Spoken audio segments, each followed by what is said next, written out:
चैत्र नवरात्रि 2025 का समापन 7 अप्रैल को होगा।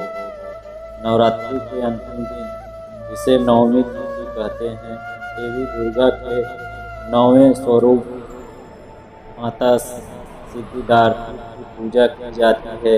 इस दिन कन्या पूजन का विशेष महत्व होता है, जिसमें 9 कन्याओं को भोजन कराकर उन्हें वस्त्र, श्रृंगार सामग्री या अन्य उपहार दिए जाते हैं।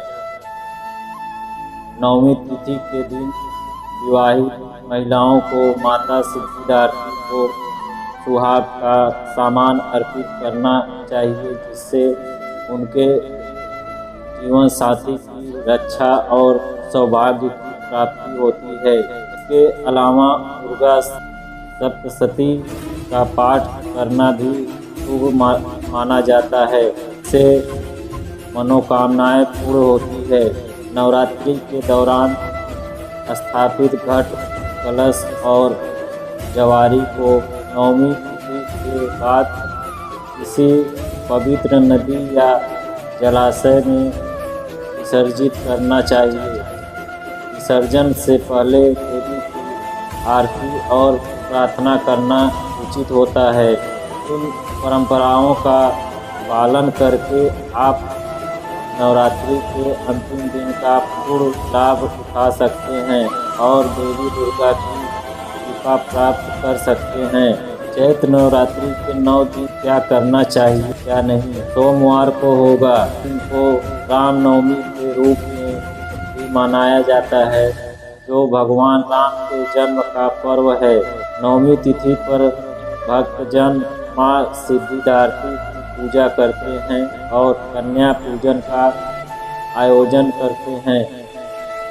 कन्या पूजन में 9 कन्याओं को आमंत्रित कर उन्हें भोजन कराया जाता है और उपहार दिए जाते हैं, जो देवी दुर्गा के 9 रूपों का प्रतीक है।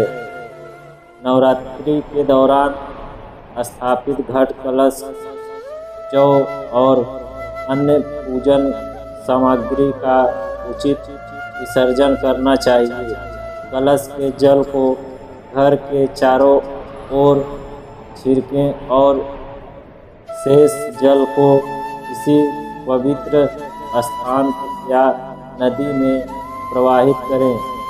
जौ को किसी पवित्र स्थान में विसर्जित करें या घर के बगीचे में बो दें। नवमी के दिन कुछ विशेष उपाय भी किए जाते हैं। आर्थिक समृद्धि, शंख और पीली कोड़ियों की पूजा करें। कमल या लाल फूल अर्पित कर श्रीस्तम का पाठ करने से आर्थिक परेशानियों का निवारण हो सकता है। इन विधियों का पालन कर आप चैत्र नवरात्रि के अंतिम दिन का पूर्ण लाभ उठा सकते हैं। अंतिम दिन की पूजा तिथि: स्नान एवं स्वच्छता।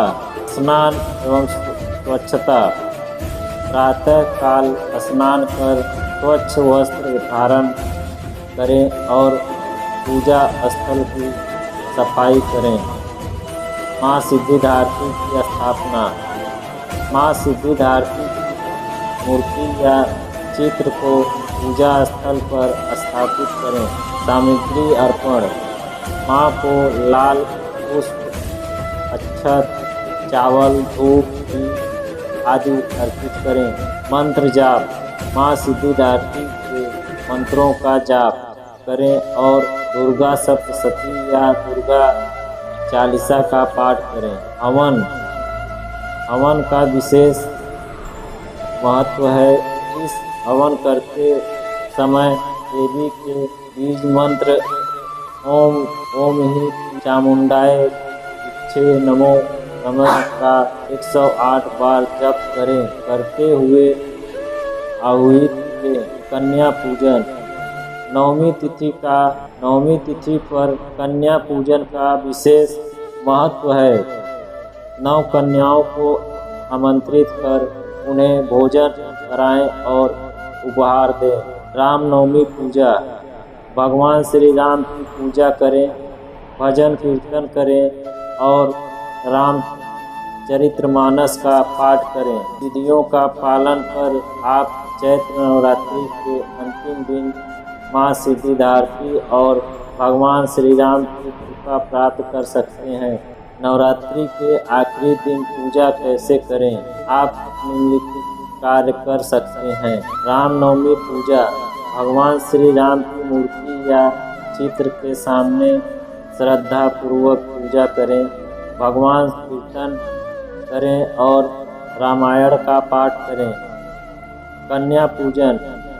अष्टमी या नवमी तिथि को कन्या पूजन का विशेष महत्व है। इस दिन छोटी कन्याओं को घर बुलाकर उन्हें देवी का स्वरूप माना जाता है, पूजा की जाती है, उन्हें भोजन कराया जाता है और उपहार दिए जाते हैं।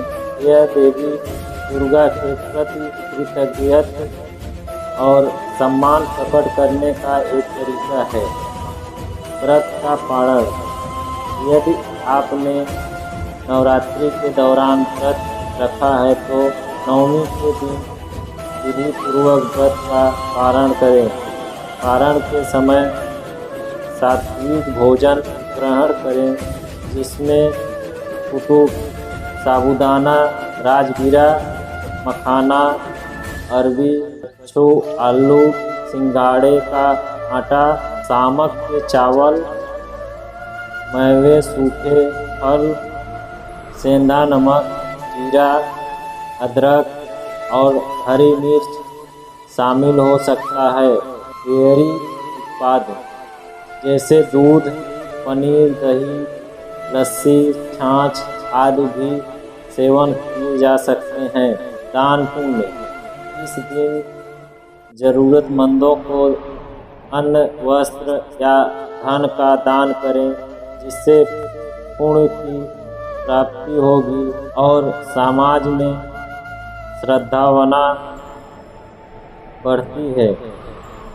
इस धार्मिक और सामाजिक कार्यों के माध्यम से आप चैत्र नवरात्रि के अंतिम दिन को सार्थक बना सकते हैं और भगवान श्री राम तथा देवी दुर्गा की कृपा प्राप्त कर सकते हैं। रामनवमी के रूप में मनाया जाता है। रामनवमी भगवान श्री राम के जन्म का पर्व है और इस दिन विशेष पूजा अर्चना की जाती है। इस दिन आप निम्नलिखित कार्य कर सकते हैं। रामनवमी पूजा। भगवान श्री राम की मूर्ति या चित्र के सामने श्रद्धा पूर्वक पूजा करें, भजन कीर्तन करें और रामायण का पाठ करें। कन्या पूजन। अष्टमी या नवमी तिथि को कन्या पूजन का विशेष महत्व है। इस छोटी कन्याओं को घर बुलाकर उन्हें का स्वरूप मानकर पूजा की जाती है, उन्हें भोजन कराया जाता है और उपहार दिए जाते हैं। यह देवी दुर्गा के प्रति कृतज्ञता और सम्मान प्रकट करने का एक तरीका है। व्रत का पालन। यदि आपने नवरात्रि के दौरान व्रत रखा है तो नवमी के दिन विधि पूर्वक व्रत का पारण करें। पारण के समय सात्विक भोजन ग्रहण करें, जिसमें कट्टू, साबूदाना, राजगीरा, मखाना, अरबी, कच्छु, आलू, सिंगाड़े का आटा, सामक के चावल, मेवे, सूखे फल, सेंधा नमक, जीरा, अदरक और हरी मिर्च शामिल हो सकते हैं। डेयरी उत्पादन जैसे दूध, पनीर, दही, लस्सी, छाछ आदि भी सेवन किए जा सकते हैं। दान पुण्य। इस दिन ज़रूरतमंदों को अन्न, वस्त्र या धन का दान करें, जिससे पुण्य की प्राप्ति होती है और समाज में श्रद्धावना बढ़ती है। इन धार्मिक और सामाजिक कार्यों के माध्यम से आप चैत्र नवरात्रि के अंतिम दिन को सार्थक बना सकते हैं और भगवान श्री राम तथा देवी दुर्गा की कृपा प्राप्त कर सकते हैं। महानवमी के दिन किए जाने वाले प्रमुख कार्य: कन्या पूजन। नवमी तिथि पर कन्या पूजन का विशेष महत्व है। इस दिन 9 कन्याओं को आमंत्रित कर उन्हें भोजन कराना चाहिए और यथार्थ सामर्थ्य उपहार देना चाहिए। यदि देवी दुर्गा के 9 रूपों का सम्मान करने की परंपरा है। सुहाग सामग्री अर्पण। शादीशुदा महिलाओं को मां सिद्धिदात्री को सुहाग का सामान अर्पित करना चाहिए। इससे जीवन साथी की आयु और सौभाग्य में वृद्धि होती है। धन प्राप्ति के उपाय। धन प्राप्ति के उपाय: आर्थिक समृद्धि के लिए नवमी के दिन शंख और पीली कौड़ियों की पूजा करें। इससे घर में सुख समृद्धि आती है और आर्थिक तंगी दूर होती है। ग्रह दोष निवारण: 5 कौड़ियों को लाल कपड़े में बांधकर तुलसी के पौधे के पास रखने से शनि, राहु और केतु के बुरे प्रभाव कम होते हैं। बीमारी से मुक्ति: यदि परिवार में कोई सदस्य लगातार बीमार रहता है तो नवमी के दिन अग्नि कोण दक्षिण पूर्व दिशा में का दीपक जलाएं। इससे रोगों से मुक्ति मिलती है और स्वास्थ्य में सुधार होता है। मनोकामना पूर्ति: अपनी इच्छाओं की पूर्ति के लिए इस दिन दुर्गा सप्तशती का पाठ करें। यदि पूरा पाठ संभव न हो तो 12वें अध्याय का पाठ अवश्य करें। कलश के नारियल का उपयोग: पूजा के दौरान स्थापित कलश के ऊपर रखे नारियल को लाल कपड़े में लपेटकर पूजा स्थल पर रखना शुभ माना जाता है। इसे प्रसाद के रूप में परिवार के सदस्यों में बांटकर ग्रहण भी किया जाता है। परंपराओं और उपायों का पालन करके आप चैत्र नवरात्रि के अंतिम दिन का पूर्ण लाभ उठा सकते हैं और देवी माँ का आशीर्वाद प्राप्त कर सकते हैं।